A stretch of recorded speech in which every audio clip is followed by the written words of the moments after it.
Hi, I'm Gary, one of the co-founders of Remesh. Super excited to be here today. I have a background in politics. I was a political operative for about 5 years, so really looking forward to this.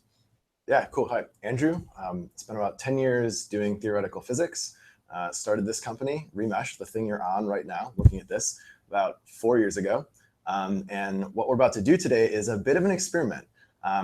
We want to hold a conversation where we're going to talk about the things that matter to you. And we're going to use Remesh to figure out what things matter to you. And the goal here is not that we just ramble our thoughts about these topics, but Jeff here is going to actually be talking to you guys throughout the whole thing.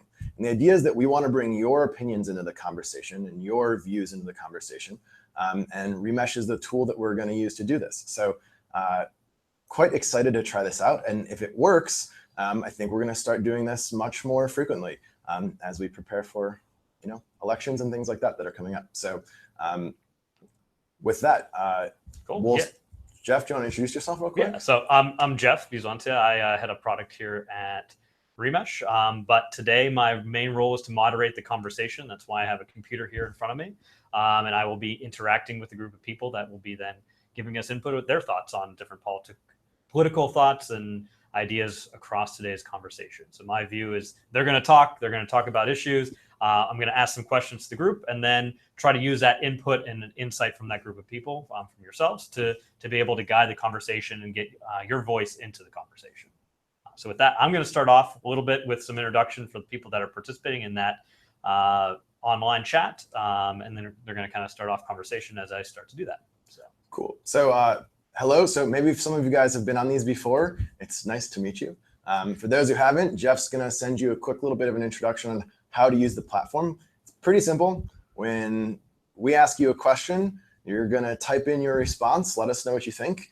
As soon as you click send, we're going to show you 2 of other people's responses. And your job is just to choose which of those 2 best represents you. And if neither do, then tell us that neither do. And what we're doing is a whole bunch of math on the back end to learn what your guys' opinions are. So I think the thing we want to start with is we want to talk politics is what we had in mind, but there's a whole lot of things happening in the world today, from climate-related things like hurricanes to political-related things like presidents and the things that they're doing, to things happening globally and maybe even locally to where you are at. So I think to start, Jeff just sent out a quick poll question, which is, I guess, are you ready to get started? This is obviously a little silly, but this just lets us know, A, that you can hear us and see us, and B, that you are successfully clicking buttons on your computers so we can get started. After that, we're going to ask you the most important question of the day, or at least what will get us started. And that is going to be, what do you want to talk about? What do you think is important right now that we have a conversation about? So you guys know we're currently in the middle of New York City, and we'll see. But as you can see, this is definitely the background. So we're going to take kind of what we talk about here and talk about it with the people around us. And so we'd like to kind of bring your voice in.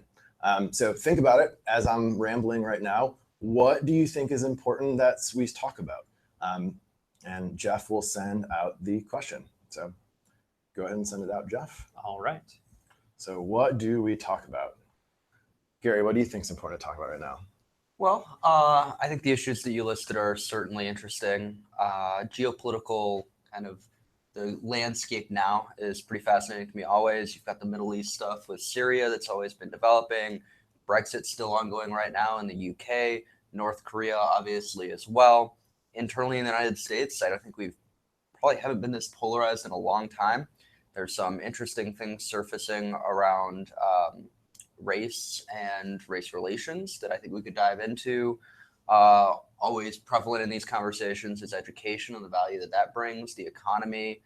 We're about to move into a new phase in Congress where we're starting to talk about tax reform rather than healthcare, though healthcare is always interesting as well. So I think there's a wide range of topics that you and I would be kind of happy to talk about. Indeed. So looking forward to hearing what the group wants to hear us banter about. Cool. So just looking at kind of what's coming in right now, it looks like the flooding in Texas is top. And I think this is a unfortunately quite relevant topic.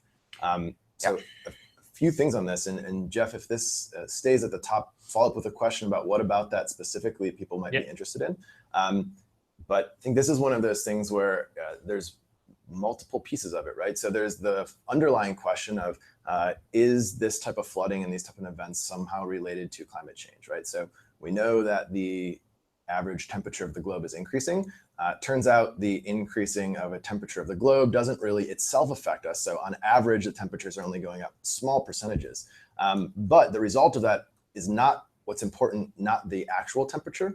What's important is the fluctuations in temperature. So more energy in the system, more heat, means that you get greater fluctuations in temperature, and those fluctuations in temperature are what give us storms.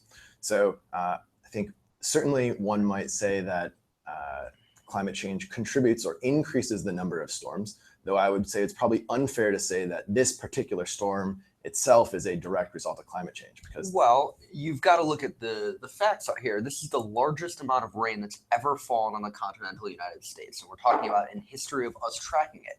To say that we're the furthest along in terms of climate change, we're pushing in the direction of more and more CO2 being added to the atmosphere, more extremes, more energy.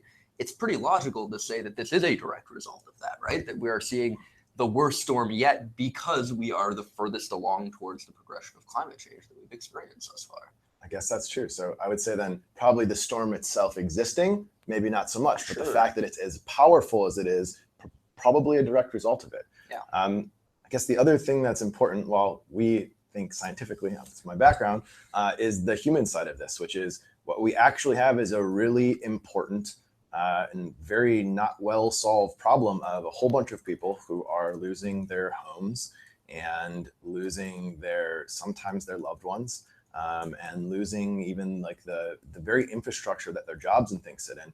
And I think we as a country, we like to look at pictures of it and go, oh, that's sad. And we like to donate a buck or two here and there, and that's good, that helps out. But given that we're a country that as of 30 years ago, we could put a person on the moon, and we can create aircraft that go 7 times the speed of sound, and we can run operations that the most high complexity you can imagine, I don't know about you, Gary, I feel a bit of frustration that this amazingly complex system fails to actually do some of the most important things we would hope a government would do, which is to step in a time of crisis and leverage all of these collective resources that we're all taxed to build to actually have a solution. But, so I'll take a slightly contrarian position there. And don't get me wrong, incredibly tragic. There's loss of life. There's a huge loss of infrastructure. But this is a system that we're in, right? There are going to be storms. They're going to increase in magnitude. We've got to be cognizant of that. The levees failing is a huge problem, obviously, and they've started to collapse in southern Houston area, which is bad. But we're talking about deaths in the dozens. And don't get me wrong, again, deaths are awful. But in Southeast Asia, they're experiencing a lot of rain right now, but not record-setting. And they've lost thousands of lives. That's a testament to the fact that we have good infrastructure. We have good policies that have required good infrastructure to be set up in the United States. And we can talk about the mandatory evacuation versus the non-mandatory evacuation and how that looks and how that impacted things. The storm 7 years ago in Houston, 122 people died. Almost all of them died on the highway because they were trapped in their cars. That didn't happen this time. We saw a lot of civilians from the Louisiana area taking their boats, helping with the rescue operation. It's not ideal. It's bad, but I think the United States has actually done a hell of a lot to position ourselves to survive these things and to be better off and to rebuild strong. Now, we're going to earmark a ton of money to fix this. This is going to be really, really costly. We earmarked $123 billion for Katrina. This is going to be 2 times that easily. So, again, massive, massive operation. Horrible that this happens, but we've got to understand that this is part of our reality today. We live. Mother Nature is really powerful. We gotta work strong to have policies and to work together to build the process to deal with it and to handle it. But to say we've handled it poorly, I think is actually not fair. And that's not either a compliment or a slight at the Trump administration. This is process that's been set up throughout the last 50, 60 years of the United States. So one of the things I think coming from the group so far around there's the preventing or trying to prevent it. There's the science side of it. There's just the kind of infrastructure side of it. What about right now? Today, there's something that's happened. There are issues, and how to then actually like fix it, or not fix it, but like how to like react and work with the people. And then let's talk about like, how do we prevent this from the future from happening? How do we try to predict things? How do we talk about the science of it? But right now there is a reaction that needs to happen. There is something that needs to be done in order to help the people in need that they need. And I think, a lot of what's on a lot of people's minds, maybe not just directly in this conversation, but is around just like Katrina and the aftermath of Katrina, and how things went about to then like add aid to the area, to be very quick and decisive in that. And like, is it going to be quick and decisive? Are things going to be put in, resources put in to make sure things happen effectively and quickly for the people that are affected in Houston? Right. I guess if you think about, so if I step back for a moment and think, my job is to think like a problem solver and say, okay, I have an hour and then we need to execute something to try and improve the situation. I first focus on the people. One might focus on the economics, but I think on the shortest term, what matters is people's lives and their well-being. And I think that it's kind of like a few different things happening. One is that there's people whose homes are destroyed and they just need a place to go, right?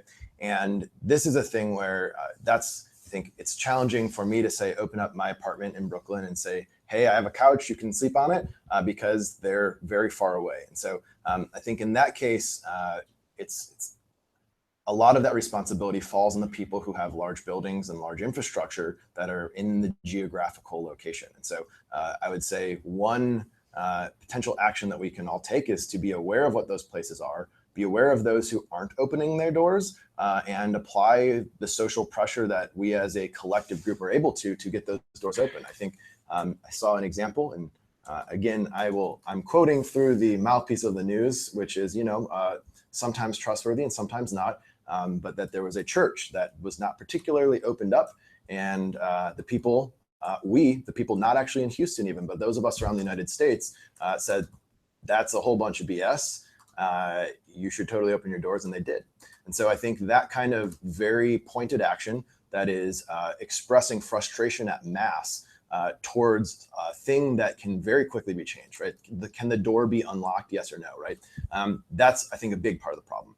Then you have two other sides of the problem, which are related to, and I guess related, which is water and food. So how do you sustain these people until the floodwaters recede and there's now infrastructure of like trucks coming back in with food and all of that stuff? And I think that's another place where there are organizations that are directly trying to make that happen. So they're flying food in, they're boating food in, and a lot of those organizations range from things as big as, I would guess, like FEMA, the Red Cross, all the way down to local churches who are on the ground there. And so what I think we can do right now as we speak is I don't even, maybe we can Google it, what those organizations are, but that I would guess some of them that are clearly focused on bringing in resources and distributing those into that location. And so if you were going to donate money or you are going to try to fly out there and help, I would say the most important thing to do just from a pure resource perspective is to make sure that the people who are distributing the resources that keep people alive and keep people healthy, that those make it there. And I'm probably, and this one's maybe a little weirder, but I'll think it, and that is having a person who cares about them, care about them while shit's hitting the fan, pardon my French. So I can, if I put myself in a situation where my house has been flooded and I'm living in a shelter and I even have food and water, the very next need that I'm going to be keenly aware of is just a person to support me. And so I think that's certainly a thing that we can do from far away. Whether you know people through Facebook or through the Twitters or however you're connected, I think that's actually a very real opportunity to show support. And so I'd say not support in the form of like a general Facebook post to your friends that say, oh my gosh, I feel so sad for this, what's happening. Because I think those are a lot of times for us. But the ones that I think are important are the ones where you reach out to an individual and connect with that individual and let that individual know you care. I don't know. What do you think, Gary? Yeah, I mean, those are all really solid points, including the last one. I think that, we as a society have done a pretty good job as Americans of banding together. And it's nice to, I mean, it's, again, bad circumstance, but it's nice to see us coming together around something rather than some of the division that we've seen previously. In terms of resource allocation, you're absolutely right. Housing is the immediate need. I think there's publicly designated areas where we can set up, where FEMA has set up places for people to sleep. Longer term situations are going to be important. Homes being opened up further away from the flood zones, permanent shelters set up by FEMA and other governmental organizations. Right now, I think it's important for everyone who has the means to let people into their homes in the area to take advantage of that. But really, the food and water are the major health concerns beyond the water itself. So just another kind of ode to a business in the United States that's doing something about it. Budweiser shut down its beer brewing operations and is only putting water in cans instead and sending them down, which is, I think they've done that many times in the past, but that's really, really valuable. I think the one thing that you didn't note is there are some hidden dangers that are going on right now in the Texas area, which is, I think there's some plants that have been left unattended, and 2 or 3 blasts came this morning with some toxic smoke. So really making sure that that information gets out to residents that it's going to impact, making sure that the roadways, or in this case, kind of canals that have formed on top of the roadways, are clear so that the people who are either medical emergency responders can get through, but also, again, the civilians who are bringing in boats, making sure that flow of information is there. Really making sure that network is set up, and things like Twitter are really powerful for getting information and blasting information out. I think all of that is really important. So, I mean, even kind of going back to what the group said in terms of what they thought is going well, I think, so one of the things we asked a question, 80% of you said that you thought it was going well versus poorly in terms of the response. And then a lot of the things that come back is just like all the people, whether it's organizations, volunteers, companies, resources, government coming together to really help out the people. Yeah, it's great to see. What was coming through.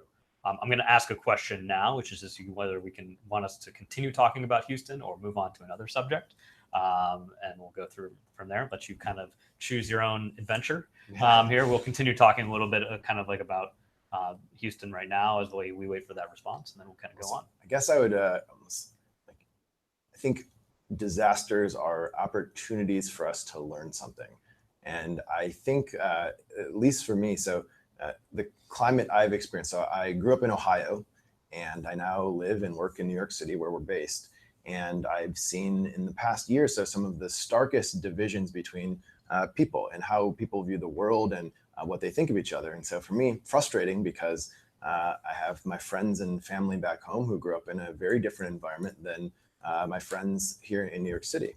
And what I've noticed is in disasters like this, that these divisions that make us feel different, and the divisions that make us feel like we don't agree with each other and we're not even part of the same country, when there's disaster, immediately we all remember that we're all fighting for the same team.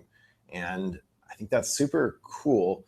It's frustrating that it has to happen as a result of disasters. And actually, I'm curious if you guys have any thoughts on are there other ways that can bring us together and remind us that, well, maybe we don't agree on where we stand on the best mathematical equation that determines how tax money is taken from this account and gone into this thing, that at the end of the day, we still want each other to live and we still want each other to thrive. I wonder, is there a way that we can get there without bad things happening? And I don't know the answer. I'll put a little onus on the media here. And I think one of the few things that I've been upset about in this situation that we as a country, or we as groups of people, can control is the way the media is approaching it in some ways. And I've seen interviewers ask questions like, hey, your nephew and aunt were swept away in the flood. How does that make you feel? It's just,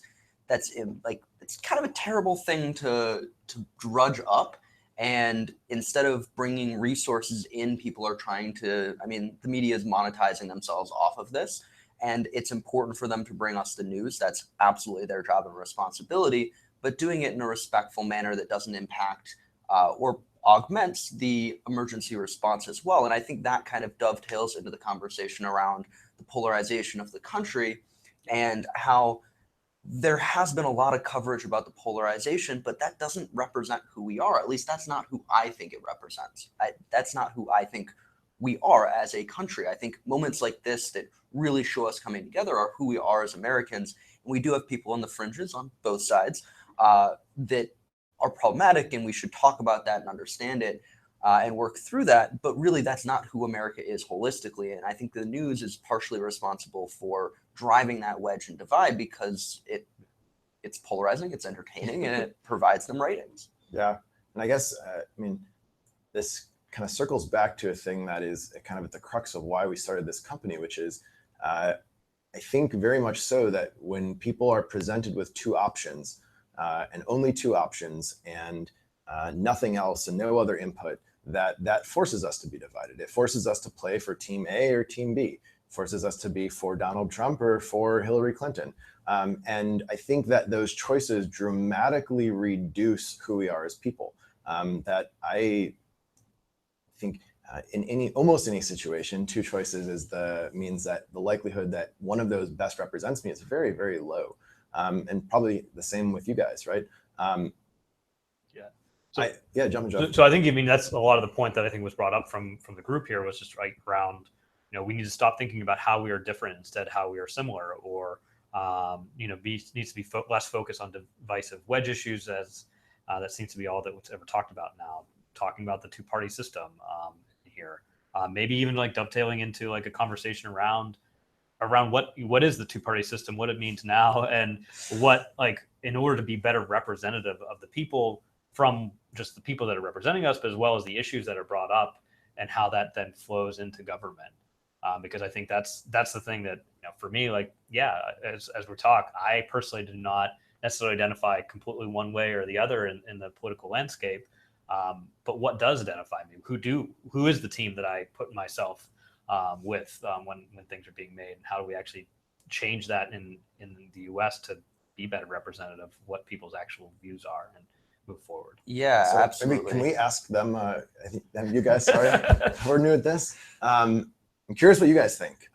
So we obviously have our opinions, and my opinions coming from a background as a nerd, Gary's opinions coming from backgrounds kind of running in the political world.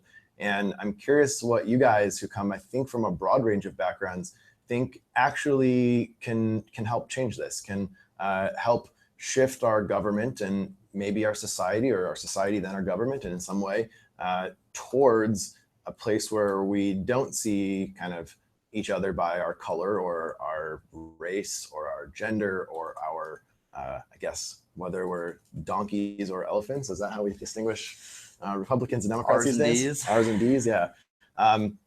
Because it's tricky, right? We have this system. We've spent, 300 years? How long have we been in the United States? A little less than 300 years, building a system and putting laws in place, and laws just stack. They don't really necessarily expire. And so we kind of have this system. It's, in some ways, it's super beautiful. In some ways, it's deeply flawed. And so given that we live in a world that's reality, what can we actually do to try and improve it? Maybe is it something that starts at us? Is it how we interact with each other? Is it about how we consume information? Is it about how we think about, like, where we get our news, or where we learn about what is real and what is true and what isn't? Well, when you kind of get down to the crux of it here, the two largest parties, Republicans and Democrats, represent roughly 60% of the population, 30% identify as independents. Those two parties are extremely influential and powerful in that case, and they're not actually entities of the government. They're independent associations. And some people don't actually understand what that means. What do you mean by independent associations? They create their own rules. The Democrats create their primary rules. The Republicans create their primary rules. So there's not actually laws that say, Democrats, you had to pick Hillary in this way, but the Democrats just made up the rules? Well, they've got rules that have been established over time, but some of those were actually changed, and there's a lot of debate within the Democratic Party about the favoritism that Hillary was showed with some of the rule changes and those pieces, but this is not a piece of the United States federal government. These are independent operating entities. But the flip side of that is we do have a representative democracy, and we probably have the most representative democracy in the world. You can argue around that in terms of exactly how representative we are, but I think we're pretty darn good, which means we as people, or holistically as people, have a lot of influence over who represents us. Now, to get through the primary process, one of the reasons why we've seen polarization is because people who are only registered voters, it depends on the state. Sometimes you can have independents, sometimes you have anyone, sometimes you only have the D's or the R's who can vote in those primaries. But the people who come out of the primaries, especially if it's a very, very deeply held polarized, or not polarized, unified primary system. So if everyone has to be a registered Democrat and it's a progressive area, you're going to find people very far on the left coming out of the primaries. Same with the Republicans, and therefore you're going to have two choices of people who are on the extremes. Now, if through the primary system we have people who are more moderate, more towards the middle, then you might have two choices that are leaning left and leaning right instead of very far left or very far right. So there's a few factors here that we can kind of talk through. So Gary, I want to bring in two things that came out of what people just said here, which is the first is term limits for Congress and removing corporate funding and lobbying. So I think term limits for Congress, I would certainly agree with. I don't know, you probably thought more about this than myself, but which is to say you can't stick around too long, because the assumption being if I get to stick around, that means I'm going to try and get elected in the near future, which means I'm going to do what will get me elected. And as most people know, what gets you elected is having the right friends and paying them the right amount of money and buying ads and learning recon on your opponent. And well, maybe the less pessimist might say it's by understanding your constituency. If you represent your constituents well and they know it, then they ought to elect you again. And do you think that's true? Yeah. So do you think that if there's two constituents, one that really represents well and the other that does a really great job at digging up dirt and having a negative campaign, that they're going to win? So there's a few statistics here that we can look at, and it's the amount of money that is spent backing the winner. And that tends to actually be that's a very close relationship with when you're talking about internally in the campaigns. Now, that money has to be raised from individuals under very strict limits, which means the more money you raise, the more people are supporting you generally. Like the average donation is also something to bear in mind there. Outside money doesn't have as much impact as people think it does. What about through PACs? That's what I'm saying. That's outside money. That money does not correlate nearly as closely to internally spent money in terms of the results of elections. So you're talking about the campaign internally that spends more wins 90% of the time. If you look at external money, it's a toss-up. So I think that's because the amount of money that you get is closely correlated with the amount of support that you have. Gotcha. I'm curious, I guess, two thoughts. One is I'm curious if you guys think, if let's say a candidate jumped like what we're doing right now, which is talking to you and trying to listen to what you guys want to say. But what if we were really digging in and going, okay, what do you think about healthcare? We're going to create a new policy. And we started digging in. Do you think that a candidate who did that would be someone that you would more want to elect? Would that be a person who you would say, okay, well, they might not say everything that I think right away, but if they're committing to kind of stay in constant contact with me and constant engagement with us, and I get to like actually say our opinions, and we're not given like, do you want these two things, but we can just converse. Does that make you more likely to want that politician? I'm curious. Yeah. So off of that really quickly, the term limit piece I think is another important discussion. And I personally believe in term limits, but I think there's a balance there because there's a lot run a country. It's not easy to understand all the rules that go into this. If you have a new person elected every single time, you're going to lose a lot of institutional knowledge that keeps things moving in the right direction. So Virginia is the only governor race in the country, or governor's election in the country, that has a one-term limit. I think that's crazy. So they've got an election coming up to people who they've held office before but never been governor. Now, you might have your feelings about Terry McAuliffe, but he's probably just really learning the ropes now, and he's going to be out in a few months. So I think there's a balance between allowing people to get their feet wet, to understand the system. They say it takes a president 2 years to get comfortable. We're seeing that with Trump right now, probably. And then having them be entrenched to the point where they can do anything that they want. And the policies that they come up with don't necessarily have to represent the people because they're safe. Their elections are gerrymandered, or there's other things that allow them to stay in power. Cool. I mean, one thing I also saw when we asked about changing us is, the second thing was that the media needs to stop making us feel divided. This is a frustrating thing, let me tell you. So we're obviously here in New York City, there's a lot of kind of these TV live streaming things. And as I moved from physics and learning more about how all this business works, the frustrating conclusion is that at the end of the day, it's business. That wherever you're consuming your news through, their job is not to deliver you accurate news. Their job is not to tell you truth. Their job... The privately funded networks is okay, the case. Privately funded. We do have a few free... we do. There's what are they? C-SPAN, PBS, NPR, BBC, not American, but still love them. Now we can talk about the fact that we've had more privatization of the airwaves and the rise of the news networks contributing to this. But yeah, I mean, I guess so. At the end of the day, it means that their job is to tell you the things that make you keep watching, to show you the posts that make you keep clicking, to serve you the tweets that make you keep commenting and retweeting.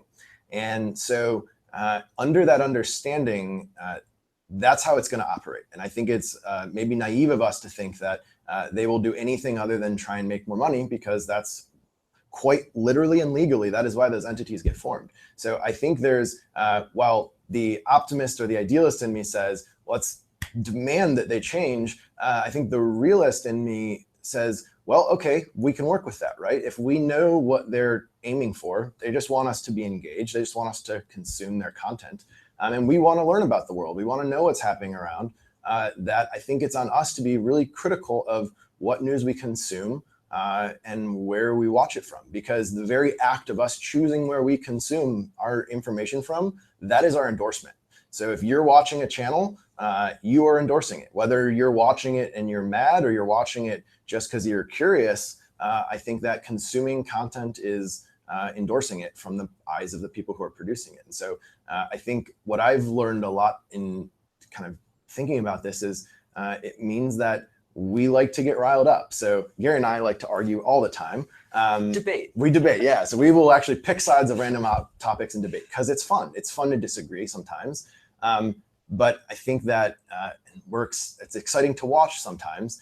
But I think that the cost of that is moving beyond entertainment and now starting to impact how we view the world and how we view each other and how we view science and how we view climate change. And I think that it's gone a bit far. So I guess I challenge you guys, be conscious of what you're consuming.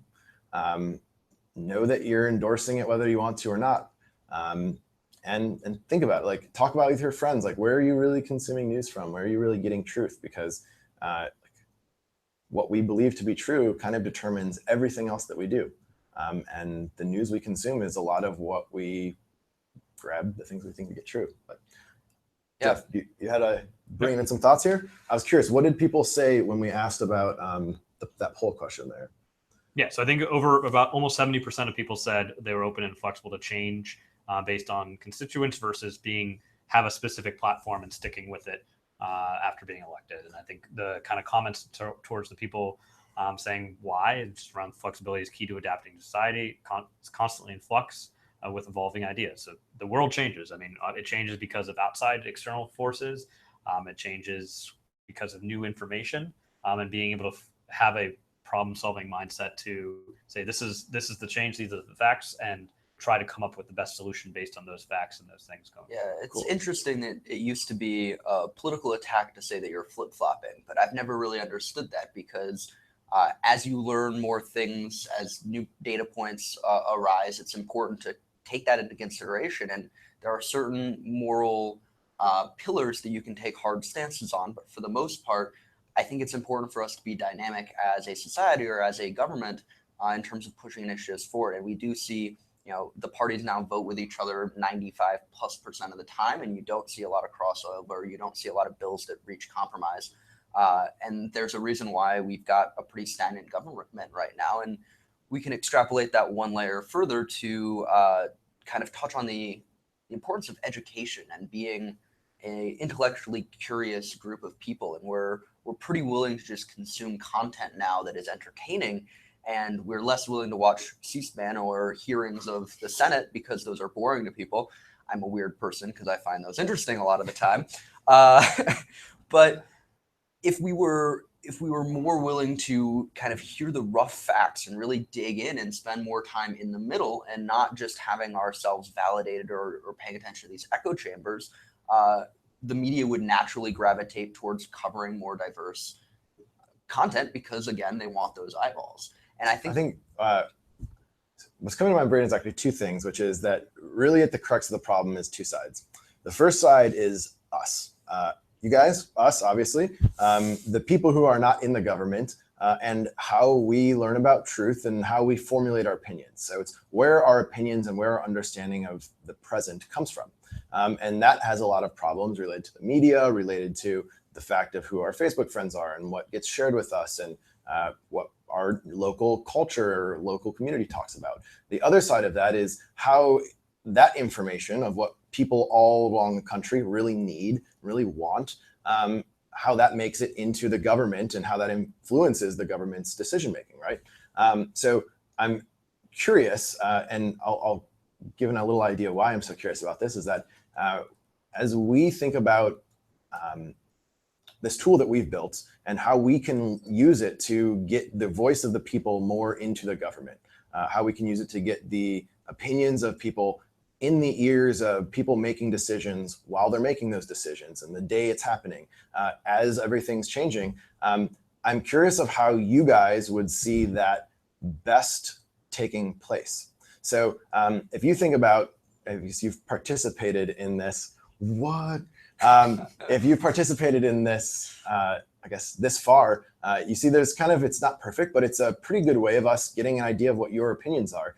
And we'd like to stick this in front of your governors, your senators, your community leaders.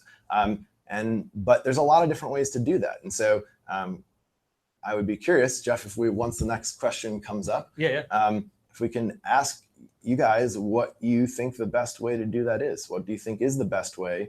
If we could use a tool like this, what's a way that you think would both impact the government, actually work to kind of push some change, and also that you would be willing to do, right? Because a tool for engaging between the public and the government is only as useful as the public is willing to engage with it. It's not a simple simple topic to talk through. But there's a reason why we set out to build Remesh, and the core reason originally was to better amplify and represent people to their government. Now that is very complex to actually pull off, and we're trying to do it in a way that is statistically significant and mathematically clean, so that if there are conversations that happen where you have an elected representative talking to their constituents, they can feel confident in the information that's going back to them actually representing the constituents. One side note is one of the debates within democracy is, do you elect people to represent what you're currently thinking, or do you try to elect the smartest, the most intelligent people that exist so they can make those decisions that are really, really tough, and you don't actually necessarily want to pull in the voice of the people. They've got to make those hard decisions, and they've been trained, they're educated, they're practiced in how to basically best govern or lead, not best represent. Yeah, well, I mean, I guess it's part of it is so representing, and I would agree that, right? So there's situations where if in government you know a thing that everybody else doesn't and they're not allowed to know, and you have to make a decision where you have all the information and people have some. There's times when the desires or the wants of the public, I think, won't align with what's the best thing for the public, right? Think of when you're a child, if any of you guys are parents, probably there's been a time where your child very much wants something and you very much know that you can't give it to them or you can't do it because it's going to be harmful. So I think those things exist, but I think it's that's not a reason to not know what your child wants. That's not a reason to not know what they need or know what they're asking for. And so I think the ideal situation maybe sits in the middle, right? It's maybe that we elect people who are smart and intelligent and able to make good decisions related to what they're doing. So if they're a person in a state has a whole bunch to do with a particular industry, that maybe that person should understand that industry and how it relates to the people, or they should understand kind of basic economics if they're going to be making decisions around how the economy works, or but that those people also shouldn't make those decisions in a vacuum where they don't know what people are saying. So that they're making those decisions like by talking to them, and then if they disagree and they make a decision against them, then it's clear, it's known. So if I go, listen, I know you guys want us to pass this bill because you think it's going to help. I understand that, but I'm not going to do that, and here's why.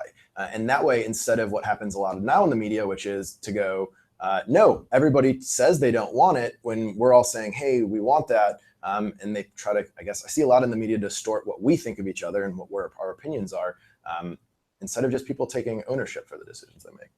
Yeah, I obviously agree that it's really important to have feedback loops between the representatives and the the constituents at a more regular cadence than just elections.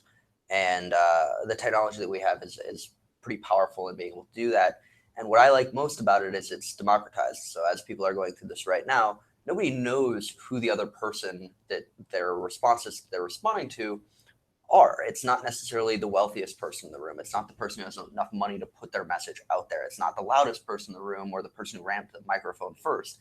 Everyone has that collective voice, and you're able to actually understand what best represents the group.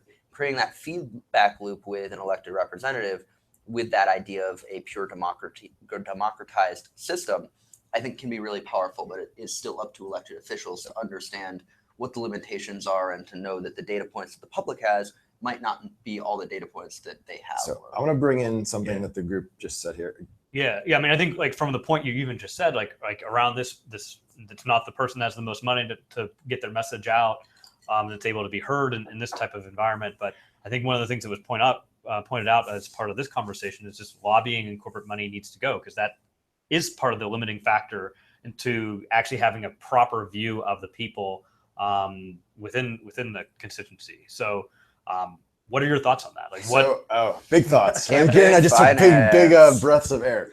So my quick thought is the very fact that this is a top response kind of indicates one of the things that makes government challenging. And that is that that's an easy thing to say. Get rid of corporate money and lobbying and you've solved the problem. But in reality, it's almost impossible. So maybe it's not totally impossible. Gary, you lived in this world, but so correct me if I'm saying things that are wrong here, but this is one of those solutions that feels good to say. And it's obvious, right? If we could, it's like if we could get rid of all guns, no one dies of guns, but we can't. And so this makes my brain immediately go to, so given that we live in a world where we can only do certain things, and where certainly we should push for, I would say, corporate or campaign finances reform is where this really needs to focus. And I would say a lot of effort has gone there, but campaign, and then you're also talking about the lobbying of elected officials. Yeah. It's on both sides of the aisle. Do you think there's a way that like potentially we could change those things? Like, yeah, I mean, well, so the rules around financing for campaigns, I think, got really corrupted recently, and that those should be rolled back specifically on individual donations outside to PACs. Yeah. I have some major issues and concerns with that. Despite what I said earlier about the impact of that outside money, it's a problem and it shouldn't exist in the way that it does. Now, at its core, lobbying is actually really important. The idea of lobbying is that both sides, it's not just supposed to be one side, both sides of an issue, an organization, an entity who lives it, who works it every day, has a lot of domain expertise. And our elected representatives who are smart, they don't know all the nuance. And it's important for them to be able to sit down with the people with the domain expertise, have those conversations on both sides, understand what people are, why people want them to vote one way or vote the other, or what things are important to both sides, so that they have those data points when they're making their decision. Now it becomes a problem when only one side is represented, or if you're talking about like, oil and polluting energy companies for solar and wind. At the beginning, you're talking about trillion-dollar industries facing million-dollar industries, and then there was a incongruous amount of influence and power that was going into that. But at its core, actually, lobbying is really important. It's how politicians historically have been able to gather a lot of data. Gotcha. I guess so.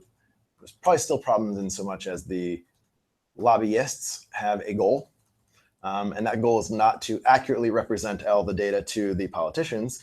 Their goal is largely to get X done, to keep X from passing. And there's not an obvious way for me to think of how do you separate those two? Maybe independent, I guess, even some European countries have way more strict lobbying rules, which means every hour that one side of an issue sits down in front of somebody, the other side gets an equal hour. And you can have some of these parity rules put into place. But obviously, the people who write the rules, the people who are in power, are benefiting from the status quo, and it's not hard for them. They're not inclined to change the status quo to not benefit them when they're in power. So you have to have a overwhelming kind of request coming in from the general public, from people like us to say, hey, there's a problem here. We think there's a solution. This is the proposed solution. If you don't actually vote it through, we realize that you're not voting it through because the status quo is benefiting you to the detriment of us. Gotcha. Interesting. Awesome. So I think Jeff just put in here, we're kind of coming to conclusion on your guys' time in here. So really thank you.